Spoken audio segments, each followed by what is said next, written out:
مولاي صل وسلم دائما أبدا على حبيبك.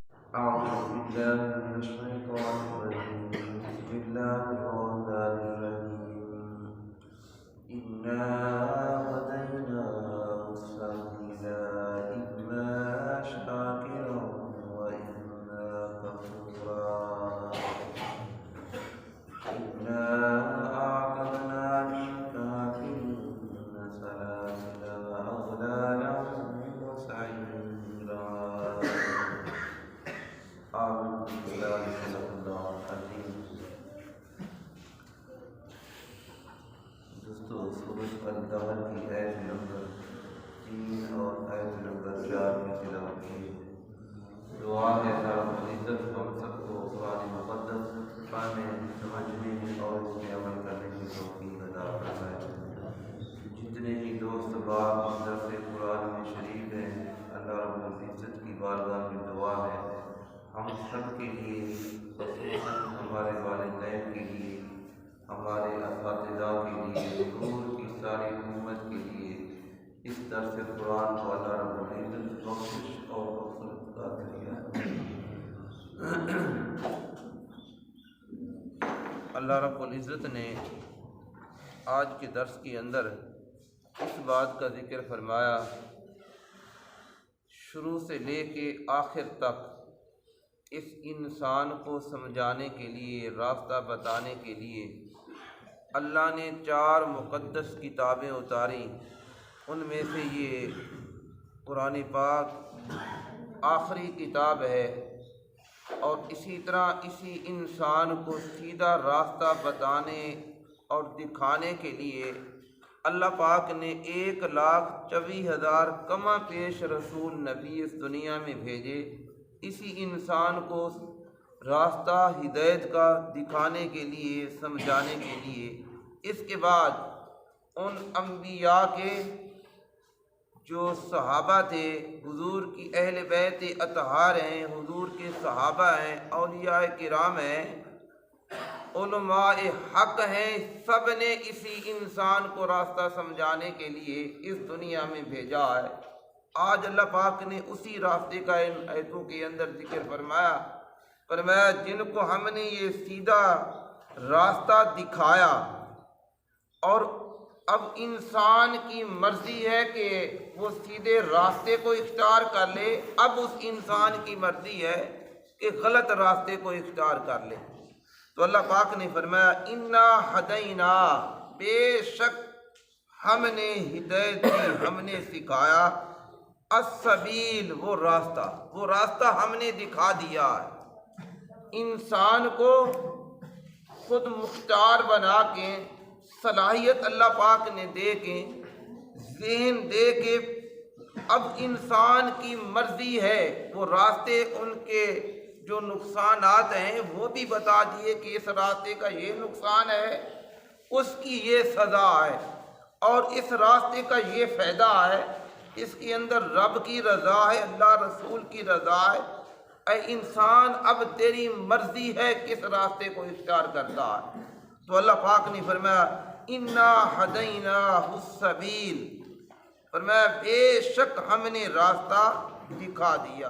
اما شاکرا، اگر اللہ کے نبیوں کے راستے کو اختیار کرے گا تو وہ شاکر ہے. اللہ نے ان 4 کتابوں کو بھیج کر ان کتابوں کا راستہ اختیار کر لے گا تو اس کے لیے کیا ہے؟ اس نے اللہ کا شکر ادا کیا ہے. اور اللہ کے نیک بندوں کا بتایا ہوا راستہ اس انسان نے اختیار کر لیا، اس نے کیا کیا ہے؟ اللہ کا شکر ادا کیا ہے.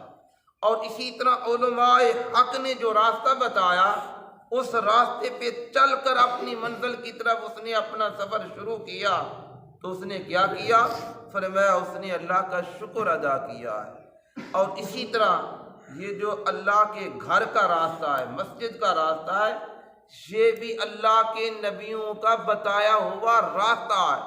اور جو اس راستے کو اللہ کے گھر میں آ جاتا ہے، اللہ کا شکر ادا کرے، اللہ میں اس راستے کو اختیار کیا ہے، اور جو تیرے پاک بندوں نے مجھے راستہ دکھایا. تو تو اسی لیے اللہ پاک نے یہاں اللہ پاک نے ایک بات کا ذکر فرمایا، راستہ بتایا ان کتابوں نے، راستہ بتایا اس قرآن مجید فرقان حمید نے، راستہ بتایا اللہ کے نبیوں نے، تو اللہ نے کیا فرمایا؟ فرمایا ہم نے وہ راستہ دکھایا۔ تو یعنی اللہ کے نیک بندوں کا بتایا ہوا راستہ عمل اللہ اس سے اپنی طرف منسوب کر لیتا ہے۔ یہ نہ سمجھنا کہ ہاں کہ میرے نبیوں نے راستہ بتایا، ان کا راستہ الگ ہے، میرا راستہ الگ ہے، جو ان کا بتایا ہوا دین الگ ہے، میرا دین الگ ہے۔ فرمایا میں نے اپنا دین بھی راستہ بھی انہی کو منسوب کر دیا، اور جو ان کے راستے پہ چل کے آتا ہے تو یقیناً جو غلامی رسول کا پٹا ڈال کے اللہ کی بارگاہ میں پہنچتا ہے اس کا بہت بڑا مقام ہے۔ تو اللہ پاک نے فرمایا انا ہدیناہ السبیل، بے شک ہم نے وہ راستہ دکھایا، اما شاکرا و اما کفورا۔ اب چاہے یہ اللہ کا شکر ادا کرے، چاہے اللہ کی ناشکری ادا کرے۔ تو شکر کس میں ہے؟ صراط مستقیم میں ہے۔ شکر کس میں ہے؟ اللہ کے دین میں ہے۔ شکر کس میں ہے؟ احکام الہی کے اندر ہے۔ شکر کس میں ہے؟ اور اس نماز روزے کے اندر ہے۔ شکر کس میں ہے؟ شکر اس میں ہے کہ جو اللہ کے نبیوں نے جن احکام کو بجا لایا ہے اور اسی کے اندر شکر ہے۔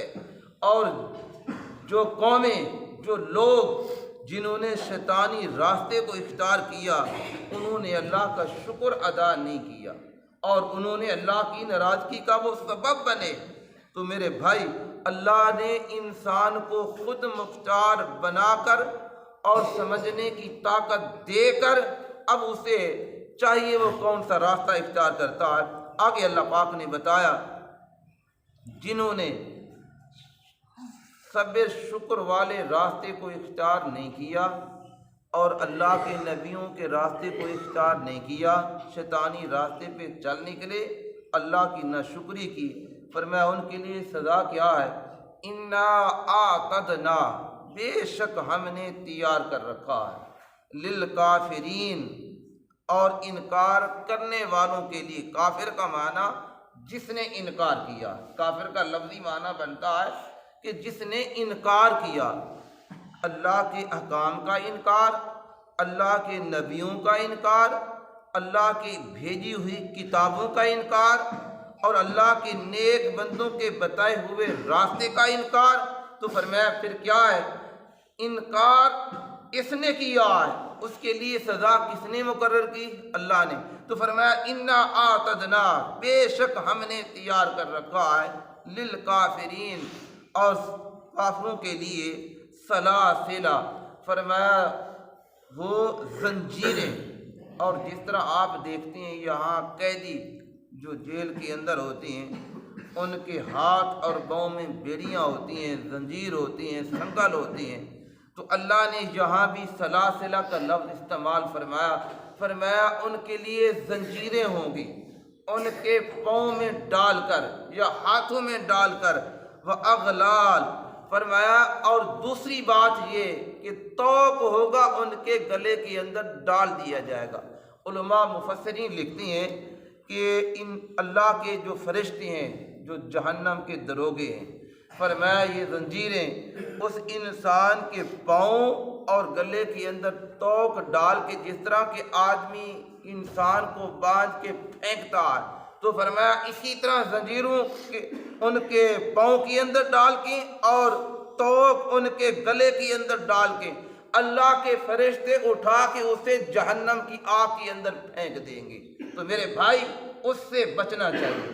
یہ سود حرام ہے، شراب حرام ہے، زنا حرام ہے، ان چیزوں کو چھوڑنا ہے۔ اگر اپنی کامیابی زندگی چاہتی ہیں کہ اللہ ہمارے اوپر راضی ہو جائے تو ہر اس عمل کو چھوڑ دیں جس کے اندر اللہ کی نافرمانی ہو اور جس کے اندر اللہ کے حبیب کی نافرمانی ہو، اس کام کو چھوڑتے جائیں اور پھر دیکھتے جائیں اللہ آپ کو کتنی کامیابیاں عطا کرتا ہے۔ تو فرمایا وَأَغْلَالًا وَسَعِيرًا، فرمایا یہ زنجیریں بھی ہیں اور توق بھی ہے اور بھٹکتی ہوئی آگ ہے، بھٹکتی ہوئی جو جل رہی ہے، یہ آگ دنیاوی آگ نہیں، دنیاوی آگ تو اس آگ سے پناہ مانگتی ہے، اور وہ آگ جو اللہ نے جہنم کی صورت کے اندر جلا رکھی ہے، اور اس آگ کے اندر پھر اسی انسان کو ڈالنا ہے، اور جنہوں نے احکام الہی کی مخالفت کی ہے۔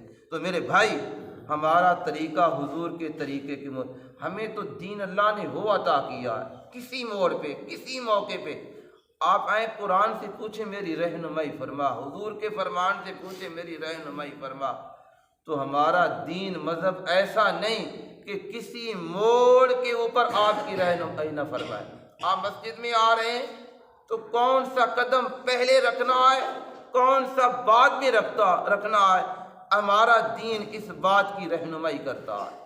اور جس وقت مسجد سے باہر جائیں اور پھر حضور کا طریقہ دیکھیں کہ کون سا پاؤں پہلے باہر رکھنا ہے اور کون سا بعد میں رکھنا ہے، یہاں تک کہ آپ بیت الخلاء کے اندر جاتے ہیں، غسل کرنے کے لیے جاتے ہیں، اور کھانا کھانے کے لیے جاتے ہیں، پانی پینے کے لیے تیار ہیں، حضور کا ہر فرمان آپ کی رہنمائی کر رہا ہے۔ یہاں تک میاں بیوی کا رشتہ ہے، اور میاں بیوی کے رشتہ جو میاں بیوی ایک دوسرے کے حقوق ادا کرنے کے لیے اکٹھے ہوں، تو ہمارا مذہب، ہمارا دین اس بات کی رہنمائی فرماتا ہے۔ بچہ دنیا میں پیدا ہو کے آ رہا ہے، اس نے سانس کھولا ہے، کیا کرنا ہے، ہمارا دین اس بات کی رہنمائی کرتا ہے۔ آپ اسی طرح حمام کے اندر جائیں اپنی حجامت کروانے کے لیے، کون سے ناخن اپنے ہاتھ کے پہلے کاٹنے ہیں، کون سی انگلی کے، ہمارا دین تو اس بات کی رہنمائی فرماتا ہے۔ تو پھر دکان پہ اگر آدمی دکاندار ہے،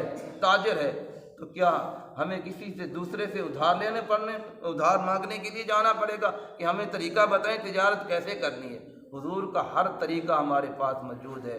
آج اگر امت مسلمہ پریشان ہے تو میرے بھائی، سب سے پہلی بات یہ ہے کہ ہم اپنے دین سے دور ہو گئے، اپنے دین کے قریب آ جائیں۔ ہمارا دین ایسا نہیں کہ ہمیں کسی سے خیرات مانگنی پڑے، اللہ نے ہمیں بہترین دین عطا کیا۔ ان الدین عند اللہ الاسلام، اللہ کی بارگاہ میں اگر پسندیدہ دین ہے تو وہ دین اسلام ہے۔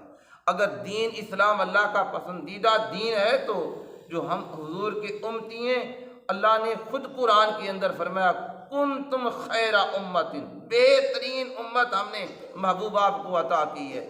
تو ہمیں بہترین بن کے دکھانا چاہیے، جو اپنے فرائض ہیں، اپنی ذمہ داری ہیں، ہر شخص ادا کرتا جائے تو یہاں بھی کامیاب ہے، آخرت کے اندر بھی کامیاب ہے۔ اللہ ہم سب کو عمل کی توفیق عطا فرمائے، آمین۔ وآخر دعوانا ان الحمد